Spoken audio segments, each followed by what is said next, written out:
Hi, I realize that a lot of you have been following me for a while but don't know my journey. And today I'm going to give you a little bit about my journey plus the first two people I did sessions with. First off, I was born with a caul, which the surgeons had to remove. It's a physical thing. It's not some mystical BS, okay? Because I'm not that guy. I'm not a new agey guy. I don't live in Rainbow Town and a unicorn farm. Nope, I'm real. My whole life I've known when stuff was going to happen. I didn't know why. They thought it was ESP at one point, but it turns out that ESP has been disproven, and I didn't know. I just accepted it, okay? Not giving it much thought. They say we're protected. Shot at 4 times totally. The first time I was shot at by a woman when I was a police officer, she missed. She shouldn't have missed. We didn't have bulletproof vests at the time. And I can go on, okay? But here's the thing. I was supposed to go for diverticulitis surgery, okay? At this point, I'm a photographer, and I've left the police force. I retired, so it turns out I went for healing. The healing worked. That was 17, almost 18 years ago, and I've never had to go for surgery, all right? By the way, the surgeon tried to convince me to do elective surgery. He said, you know, if we had a crystal ball and we knew 5 years was coming back, we could operate in 4.5. I'm like, yeah, okay, let me get back to you. Like, no, you're not getting near me with a knife if you don't have to. So, I take that healer to a healing with a young 4-year-old boy with rare terminal brain cancer. They were doing a healing. I'm sitting outside in the dining room. Again, not knowing what's going on. I had just been healed.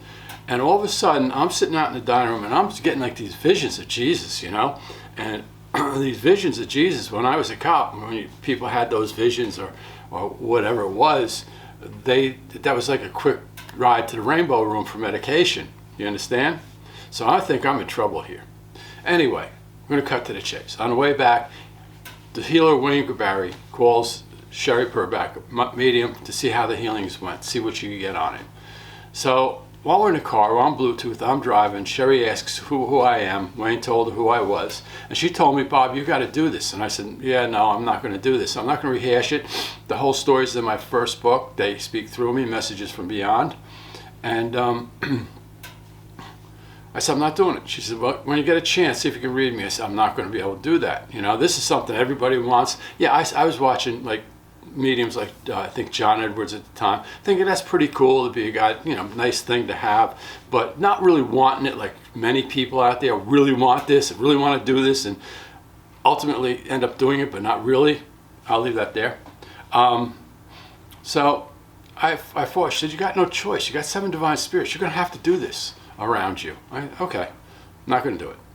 Long story short, the contract I had, I was a forensic photographer for the local utility company here. And long story short, that contract started to end. It wasn't worth us. They put their staff photographers on, call it, long story, again, just part of my journey. Sherry said, when you're ready, call me and read me. Well, I did. I got her brother who had passed.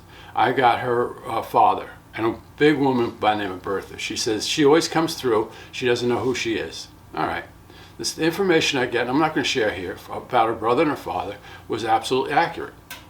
Fast forward a couple of weeks, I put my cards on a bulletin board in a supermarket. I get a call from a woman, and I meet her at the local bagel store. And she's a little hyper, but you know. So her soul started to come through. She validated 1, maybe 2, not sure, blah, blah, blah.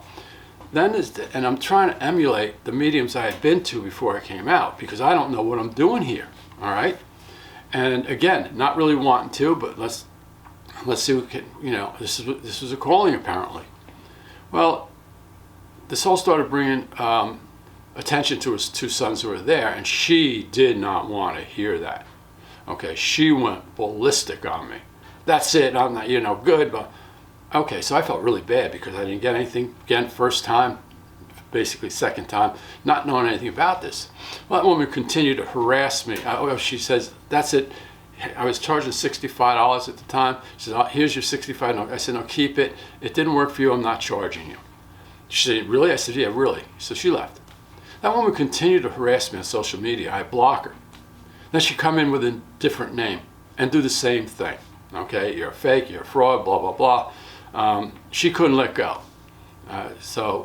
She might even be doing it today. I'm not sure, but I don't pay attention to that kind of stuff. If somebody wants to, attack me, I just don't. I just can't. I don't have the energy to give them that control. It's usually some far religious right type people who are in these cults who want to believe that anyway.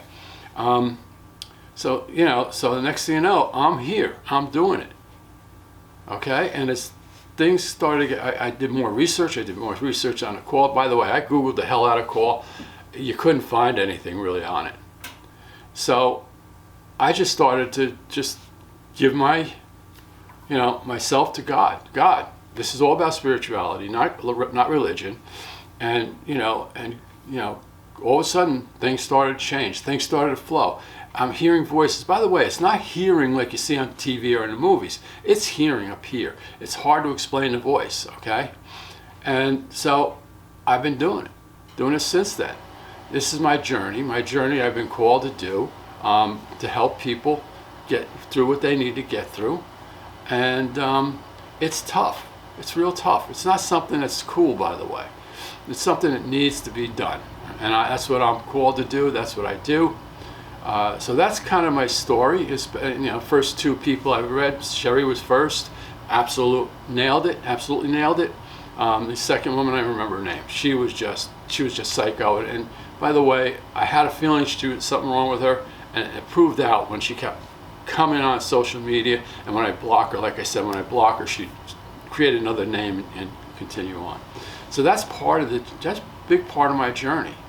And because of that, when I talk to people, I tell you, don't tell me anything about you. I don't want your last name, so I can't be accused of Googling you. I take this deadly serious. I have to get something for the people I sit down with. They need to be healed. They need to hear certain messages. They find me in crazy ways. Maybe I'll talk about that anyway. But anyway, that's my story, and I'm sticking to it. Always remain hopeful, never hopeless. Please subscribe, follow, like my video, share my video. Please leave a comment if you'd like. I'm going to leave all comments up, by the way. I was deleting some of these crazy religious right type of messages I was getting, but you know what? I'm going to expose them, let them see. People can figure it out for themselves. Anyway, guys, have a great Sunday. Again, always remain hopeful, never hopeless. Always be optimistic, never pessimistic. And I know today, a couple of people three actually that I spoke with, are really worried about the world. Don't be. It's going to be fine. Trust me, it's going to be fine. Don't be impatient. Don't jump on, look at this is the way it looks now. Always give everything, not just what I'm saying, not just current events, but your life, time to work its way out, and you'll end up where you need to be. Bye for now. Thanks for listening.